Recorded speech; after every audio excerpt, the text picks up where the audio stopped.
ನಮಸ್ತೆ Karnataka digital book Kannada YouTube ಚಾನಲ್ಗೆ ಸ್ವಾಗತ ಸುಸ್ವಾಗತ. ಕಲಿಯುಗದ ಅಂತ್ಯದ ಕಾಲ ಬಂದೇ ಬಿಡ್ತಾ. ಕಲಿಯುಗ ಅಂತ್ಯದಲ್ಲಿ 20 ಲಕ್ಷಣಗಳು ಕಂಡ್ರೆ ಪಕ್ಕಾ ಕಲಿಯುಗ ಅಂತ್ಯವಾಗತ್ತೆ ಅಂತ ಭವಿಷ್ಯಮಾಲಿಕಾ ಪುಸ್ತಕದಲ್ಲಿ ಬರೆದಿಡಲಾಗಿದೆ.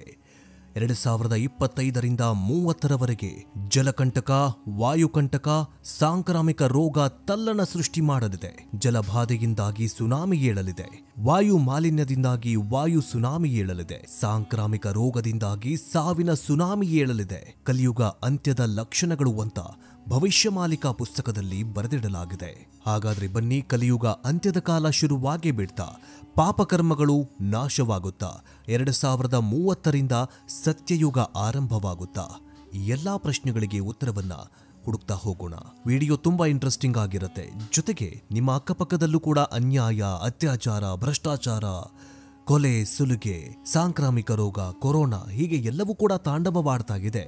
ಇವೆಲ್ಲವೂ ಪಾಪದ ಕೂಡ ತುಂಬಿ ತುಳುಕ್ತಾ ಇದೆ ಅಂತ ಹೇಳ್ತೀವಲ್ಲ, ಅದರ ಲಕ್ಷಣಗಳನ್ನ ಅಥವಾ ಈ ಕಲಿಯುಗ ಅಂತ್ಯದ ಕಾಲ ಬಂದೇ ಬಿಡ್ತಾ ನಿಮ್ಮ ಅನಿಸಿಕೆ ಏನು ಅನ್ನೋದನ್ನ ಕಮೆಂಟ್ ಮೂಲಕ ತಿಳಿಸಿ. ಬನ್ನಿ ವಿಡಿಯೋವನ್ನ ಶುರು ಮಾಡೋಣ. ಲೋಕಕ್ಕೆ ಜಲ ಹಾಗೂ ವಾಯು ಗಂಡಾಂತರ ಇದೆ. ಮತ್ತೆ ಯುದ್ಧ ಭೀತಿಗಿದ್ದು ಕೆಲವು ದೇಶಗಳು ನಾಶವಾಗಲಿವೆ ಅಂತ ಕೋಡಿಶ್ರೀಗಳು ಭವಿಷ್ಯವಾಣಿಯನ್ನ ನುಡಿದಿದ್ರು. ಬೆಳಗಾವಿಯಲ್ಲಿ ಮಾತನಾಡಿದಂಥ ಸಂದರ್ಭದಲ್ಲಿ ಕೋವಿಡ್ ಕುರಿತು ಕೂಡ ಸ್ಫೋಟಕ ಭವಿಷ್ಯವಾಣಿಯನ್ನ ನುಡಿದಿದ್ದಾರೆ. ಮುಂದಿನ 5 ವರ್ಷಗಳ ಕಾಲ ಕೋವಿಡ್ ಮಹಾಮಾರಿ ತಾಂಡವ ಶುರು ಮಾಡಲಿದೆ. 5 ವರ್ಷದಲ್ಲಿ ಸಾವಿನ ಸುನಾಮಿಯನ್ನೇ ಎಬ್ಬಿಸಲಿದೆ ಅಂತ ಕೋಡಿಶ್ರೀಗಳು ಭವಿಷ್ಯವಾಣಿಯನ್ನ ನುಡಿದಿದ್ದಾರೆ.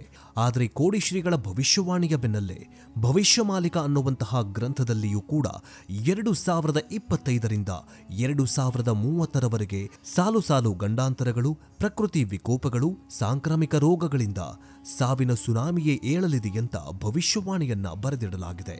ಹಾಗಾದ್ರೆ ಕೋಡಿಶ್ರೀಗಳು ಭವಿಷ್ಯವಾಣಿ ಏನು ಅಂತ ನೋಡ್ತಾ ಹೋಗೋದಾದ್ರೆ, 5 ವರ್ಷ ಮಹಾಮಾರಿ ಬೇರೆ ಬೇರೆ ರೂಪದಲ್ಲಿ ಇರಲಿದೆ. ಜನರು ಹುಷಾರಾಗಿರೋದು ಒಳ್ಳೆಯದು. ಉಸಿರಾಟಕ್ಕೆ ತೊಂದರೆಯಾಗಿ ಸಾವು ಬರುವ ಸಾಧ್ಯತೆ ಇದೆ. ಲೋಕಕ್ಕೆ ವಾಯು ಜಲದಿಂದ 5 ವರ್ಷ ಗಂಡಾಂತರ ಇದೆ. ಹಿಮಾಲಯ ಕರಗಿ ದೆಹಲಿಯವರೆಗೆ ಬರುತ್ತೆ. ಮೇಘ ಸ್ಫೋಟ ಆಗುವ ಸಾಧ್ಯತೆಗಳು ಇವೆ. ಭೂಕಂಪ ಸಂಭವಿಸಲಿದೆ. ಮತೀಯ ಗಲಭೆಗಳು ಕೂಡ ಹೆಚ್ಚಾಗಲಿವೆ ಅಂತ ಕೋಡಿಶ್ರೀಗಳು ಭವಿಷ್ಯವಾಣಿಯನ್ನ ನುಡಿದಿದ್ದಾರೆ. ಇನ್ನು ಕಲಿಯುಗ ಕಳೆದಿದೆ. ಶಾಸ್ತ್ರ ಮತ್ತು ಮನುಸ್ಮೃತಿಯ ಆಧಾರದ ಮೇಲೆ ಕೇವಲ 4 ಯುಗಗಳು ಇವೆ. ಆ ಯುಗಗಳ ಹೆಸರು: ಮೊದಲನೆಯದು ಸತ್ಯಯುಗ, ತ್ರೇತಾಯುಗ, ದ್ವಾಪರಯುಗ ಮತ್ತು 4ನೆಯದು ಕಲಿಯುಗ. ಈ 4 ಯುಗಗಳ ನಂತರ ಅನಂತಯುಗ ಅಥವಾ ಆದ್ಯ ಸತ್ಯಯುಗ ಎಂಬ ಗುಪ್ತ ಯುಗವೂ ಕೂಡ ಬರುತ್ತೆ. ಅದು ಸಾಬೀತು ಕೂಡ ಆಗಿದೆ. ಇದರ ಪುರಾವೆಯು ಮುಖ್ಯವಾಗಿ ಪಂಚಸಖರು ಬರೆದ ಭವಿಷ್ಯಮಾಲಿಕಾ ಅನ್ನುವಂತಹ ಗ್ರಂಥದಲ್ಲಿ ಲಭ್ಯವಾಗಿದೆ. ಇದು ಇಂದಿಗೂ ಕೂಡ ಜನರಿಗೆ ತಿಳಿದಿಲ್ಲ. ಆದರೆ ಈ ನಿಗೂಢ ಅಂಶಗಳು ಇಡೀ ಪ್ರಪಂಚದ ಮಾನವ ಸಮಾಜದ ಉದ್ಧಾರಕ್ಕೆ ಅವಶ್ಯಕ ಮತ್ತು ಪೂರ್ಣ ಅಂತ ಹೇಳಲಾಗಿದೆ. ಶಾಸ್ತ್ರಗಳ ಪ್ರಕಾರ ಕಲಿಯುಗ ಅಂತ್ಯಗೊಂಡಿತು. ಆದರೆ ಅದರ ಪ್ರಭಾವವು ಪ್ರಪಂಚದಾದ್ಯಂತ ಇನ್ನೂ ವ್ಯಾಪಕವಾಗಿದೆ. ಈ ಸಮಯದಲ್ಲಿ ಕಲಿಯುಗದ ಕೊನೆಯ ಹಂತ ನಡೀತಾಗಿದೆ. ಅದಕ್ಕಾಗಿಯೇ ಕಲಿಯುಗವು ಇಡೀ ಪ್ರಪಂಚದ ಮಾನವ ಸಮಾಜವನ್ನ ಸಂಪೂರ್ಣವಾಗಿ ಬಾಧಿಸ್ತಾಗಿದೆ. ವಿಶೇಷವಾಗಿ ಜಗತ್ತಿನಲ್ಲಿ ಸಹೋದರರ ನಡುವೆ, ಪತಿಪತ್ನಿಯರ ನಡುವೆ, ಕುಟುಂಬಗಳ ನಡುವೆ, ಹಳ್ಳಿಗಳ ನಡುವೆ, ರಾಜ್ಯಗಳ ನಡುವೆ, ದೇಶಗಳ ನಡುವೆ ಕಲಿ ತನ್ನ ಪ್ರಭಾವವನ್ನ ಒಳಪಡಿಸ್ತಾ ಇದ್ದಾನೆ. ಇಡೀ ಜಗತ್ತು ಇಂದು ನರಳಾಡ್ತಾ ಇದೆ. ರೋಗ ಮತ್ತು ಪಿಡುಗು ಇಡೀ ಜಗತ್ತನ್ನ ಆವರಿಸಿದೆ. ಔಷಧ ಬಳಕೆಯಿಲ್ಲದೆ ಇಂದು ಮಾನವ ಸಮಾಜ ಬದುಕುವುದು ಕಷ್ಟಕರವಾಗಿದೆ. ಮುಂದೆ ಬರುವ ವರ್ಷದೊಳಗೆ ಇಡೀ ಜಗತ್ತು ಅನೇಕ ಭೀಕರ ವಿಪತ್ತುಗಳನ್ನು ಎದುರಿಸಲಿದೆ ಅಂತ ಭವಿಷ್ಯಮಾಲಿಕಾ ಪುಸ್ತಕದಲ್ಲಿ ಬರೆದಿಡಲಾಗಿದೆ. ಪ್ರಮುಖವಾಗಿ ಈ ಮುಂದಿನ 5 ವರ್ಷಗಳಲ್ಲಿ ವಿಶ್ವಸಮರ 3, ಆಹಾರ ಬಿಕ್ಕಟ್ಟು, ವಾಯುಪ್ರಳಯ, ಜಲಪ್ರಳಯ, ಅಗ್ನಿಪ್ರಳಯ, ಭೂಕಂಪ, ಕ್ಷಾಮ, ಸಾಂಕ್ರಾಮಿಕ ರೋಗ ದುಪ್ಪಟ್ಟುವಾಗಲಿದೆ ಅಂತ ಭವಿಷ್ಯವಾಣಿಯಲ್ಲಿ ಬರೆದಿಡಲಾಗಿದೆ. ಮುಂದೆ 2025 ವರ್ಷದಲ್ಲಿ ಶನಿಯು ಮೀನರಾಶಿಯಲ್ಲಿ ಸಾಗುತ್ತಾನೆ. ಆಗ ಈ ಎಲ್ಲ ವಿಪತ್ತುಗಳು ತಮ್ಮ ತೀವ್ರ ಸ್ವರೂಪವನ್ನ ಪಡೆದುಕೊಳ್ಳುತ್ತೆ. ಮುಂಬರೋ ಸಮಯದಲ್ಲಿ ಎಲ್ಲ ವೈಜ್ಞಾನಿಕ ಉಪಕರಣಗಳು, ಕಂಪ್ಯೂಟರ್ಗಳು, ಉಪಗ್ರಹಗಳು ಇತ್ಯಾದಿ ಇಂಟರ್ನೆಟ್ ಇಲ್ಲದೆ ಇಡೀ ವಿಶ್ವ ಸ್ತಬ್ಧವಾಗುತ್ತೆ ಅಂತ ಬರೆದಿಡಲಾಗಿದೆ. ಪ್ರಸ್ತುತ ಮಾನವ ಸಮಾಜ ರಕ್ಷಣೆ ಹೇಗೆ ಮಾಡಿಕೊಳ್ಬೇಕು? 600 ವರ್ಷಗಳ ಹಿಂದೆ ಒಡಿಶಾದಲ್ಲಿ ಜನಿಸಿದ ಪಂಚಸಖರು ಒಡಿಯಾ ಭಾಷೆಯಲ್ಲಿ ಈ ಒಂದು ಭವಿಷ್ಯಮಾಲಿಕಾ ಪುಸ್ತಕವನ್ನ ಬರೆದಿದ್ದಾರೆ. ಹಾಗಾಗಿ ಇದು ರಹಸ್ಯಮಯವಾದ ಕೊಠಡಿಯಲ್ಲಿ ಇದನ್ನ ಬಚ್ಚಿಡಲಾಗಿದೆ.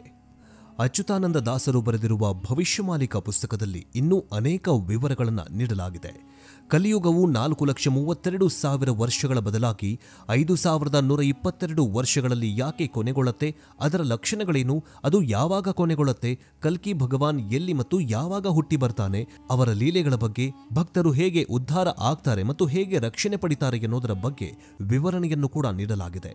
ಪ್ರಪಂಚದಾದ್ಯಂತ ಪ್ರಸ್ತುತ ನೈಸರ್ಗಿಕ ವಿಕೋಪಗಳ ಕಾರಣ ಹವಾಮಾನ ಬದಲಾವಣೆಯಂತ ನೀವು ಯೋಚಿಸ್ತಾ ಇರಬಹುದು, ಆದರೆ ಇದು ನಿಜವಲ್ಲ. ಇವುಗಳು ಕೇವಲ ಪ್ರಾರಂಭವಾಗಿವೆಯಷ್ಟೇ. ಮುಂದಿನ ದಿನಗಳಲ್ಲಿ ಹಲವಾರು ಬಿಕ್ಕಟ್ಟುಗಳು ಎದುರಾಗಲಿವೆ ಅಂತ ಭವಿಷ್ಯವಾಣಿಯಲ್ಲಿ ಬರೆಯಲಾಗಿದೆ. ಮುಂದಿನ ದಿನಗಳಲ್ಲಿ ಪಂಚಭೂತಗಳಲ್ಲಿ ಪ್ರಳಯ ಉಂಟಾಗತ್ತೆ. ಭೂಕಂಪ ತೀವ್ರತೆ 16ರ ತೀವ್ರತೆಯಲ್ಲಿ ಭೂಕಂಪ ಸಂಭವಿಸುತ್ತೆ. ಉಲ್ಕಾಪಾತ ಬೀಳುವಿಕೆ, ಅಪಘಾತಗಳು ದುಪ್ಪಟ್ಟಾಗುವಿಕೆ, ರೋಗ ರುಜಿನಗಳು, ಸಾಂಕ್ರಾಮಿಕ ರೋಗಗಳು ದುಪ್ಪಟ್ಟಾಗುವುದು, ಕೋಮು ಹಿಂಸಾಚಾರ ದುಪ್ಪಟ್ಟಾಗುವುದು, ವಿಶ್ವ ಸಮರ ಸಾರುವುದು, ಬರ ಮತ್ತು ಆಹಾರ ಹಾಗೂ ನೀರಿನ ಕ್ಷಾಮತೆ ಕೊರತೆ ಉಂಟಾಗಲಿದೆ ಅಂತ ಭವಿಷ್ಯಮಾಲಿಕಾ ಪುಸ್ತಕದಲ್ಲಿ ಬರೆದಿಡಲಾಗಿದೆ. ಇನ್ನು ಇದಿಷ್ಟೇ ಅಲ್ಲದೆ ಮುಂದಿನ ದಿನಗಳಲ್ಲಿ ಮನುಷ್ಯರನ್ನೇ ಕೊಂದು ತಿನ್ನುವ ದಿನಗಳೂ ಕೂಡ ಬರಲಿವೆ ಅಂತ ಭವಿಷ್ಯಮಾಲಿಕಾ ಪುಸ್ತಕದಲ್ಲಿ ಬರೆದಿಡಲಾಗಿದೆ. ಇನ್ನು ಅಸ್ವಾಭಾವಿಕ ಸಾವುಗಳು, ಅಂದ್ರೆ ವೈದ್ಯರಿಗೂ ಕೂಡ ಗೊತ್ತಾಗೋದಿಲ್ಲ ಯಾಕೆ ಜನ ಸಾಯ್ತಾ ಇದ್ದಾರೆ ಅಂತ. ರೋಗ ಬಂದ್ರೆ ಔಷಧಿಯೂ ಕೂಡ ಸಿಗೋದಿಲ್ಲ. ಅಂತಹ ರೋಗ ರುಜಿನಗಳಿಂದ ಜನ ಸಾವಿನ ಸುನಾಮಿಗೆ ಸಿಲುಕಿಕೊಳ್ತಾರೆ ಅಂತ ಭವಿಷ್ಯವಾಣಿಯಲ್ಲಿ ಬರೆದಿಡಲಾಗಿದೆ. ಇನ್ನು ಅಖಂಡ ಪ್ರಳಯ ಅಂದ್ರೆ ಬ್ರಹ್ಮ ಪ್ರಳಯ ಅಲ್ಲ, ಇದು ಕೇವಲ 2029ರಿಂದ 30ರ ಹೊತ್ತಿಗೆ 90%ಕ್ಕಿಂತ ಅಧಿಕ ವಿಶ್ವ ಜನಸಂಖ್ಯೆಯೂ ನಾಶವಾಗತ್ತೆ. ಕೇವಲ 64 ಕೋಟಿ ಜನ ಮಾತ್ರ ಉಳಿತಾರೆ.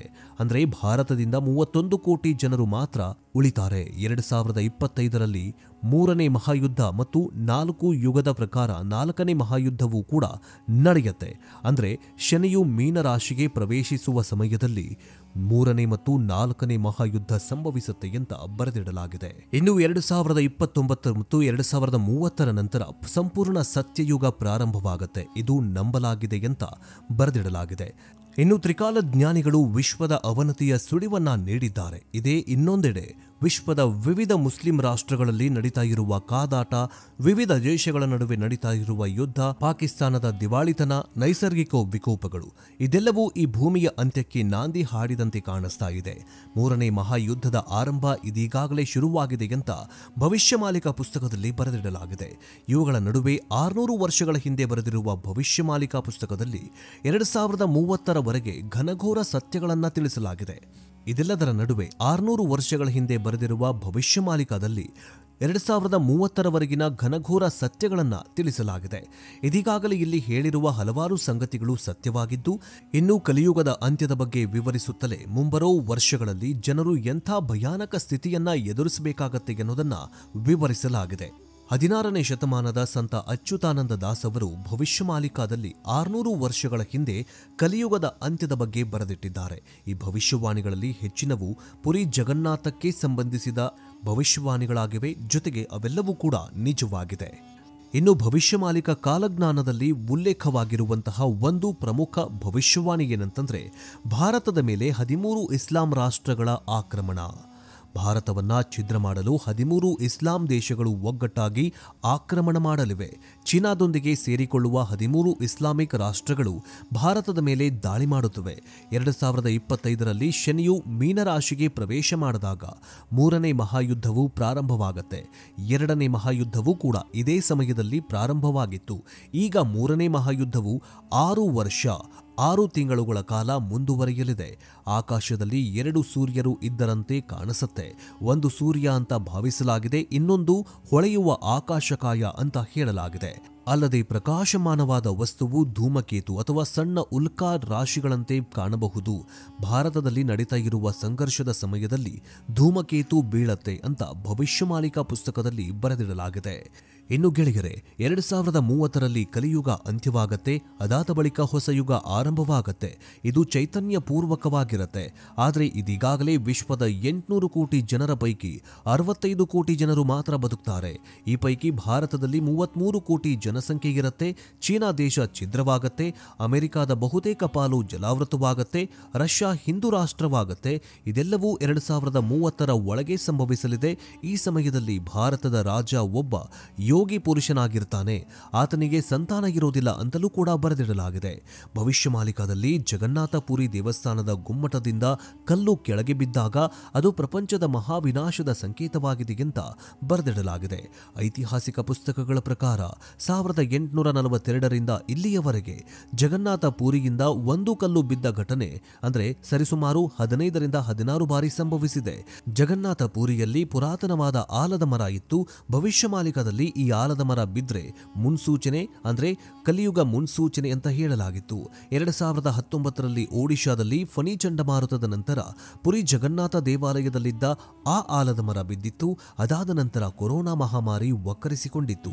ಭವಿಷ್ಯಮಾಲಿಕದಲ್ಲಿ ಮರಗಳು ಬೀಳುವಿಕೆ ಮತ್ತು ಸಾಂಕ್ರಾಮಿಕ ರೋಗಗಳ ನಡುವಿನ ಸಂಬಂಧವನ್ನ ಸಹ ಉಲ್ಲೇಖಿಸಲಾಗಿದೆ. ಮುಂಬರುವ ವರ್ಷಗಳಲ್ಲಿ ಇದಕ್ಕಿಂತಲೂ ಭಯಾನಕ ರೋಗ ಹರಡಲಿದೆ. ಇದು ಕೊರೋನಾಗಿಂತಲೂ ಭೀಕರ ಬೀಭತ್ಸವಾಗಿರಲಿದೆ ಅಂತ ಭವಿಷ್ಯವಾಣಿ ಪುಸ್ತಕದಲ್ಲಿ ಬರೆದಿಡಲಾಗಿದೆ.